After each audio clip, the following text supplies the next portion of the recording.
2025 sera l'année de la santé mentale. Voilà encore une aberration. Santé mentale et santé physique sont les deux versants de la même médaille.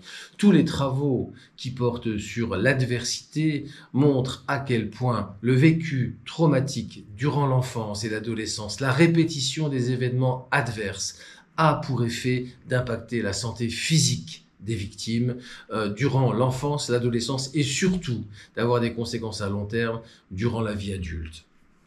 Au fond, la question de la santé physique devrait être au cœur de notre approche de psychologue. Nous qui sommes des spécialistes du psychotrauma, en tout cas qui nous revendiquons comme tels, avons souvent tendance à oublier cette part essentielle qui est celle du corps, qui est celle de la maladie chronique, qui sont aussi des expressions du psychotraumatisme. D'ailleurs, dans les tableaux cliniques, pas tous, mais les plus importants, les plus intéressants en tout cas, qui concernent le diagnostic du psychotraumatisme, les conséquences sur la santé physique représentent une entité symptomatologique qui est souvent balayée, souvent neutralisée, souvent peu prise en compte.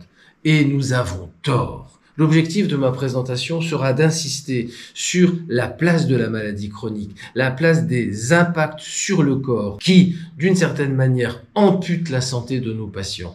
Il ne suffit pas de s'intéresser à leur santé mentale, il convient aussi de tenir compte de leur santé physique.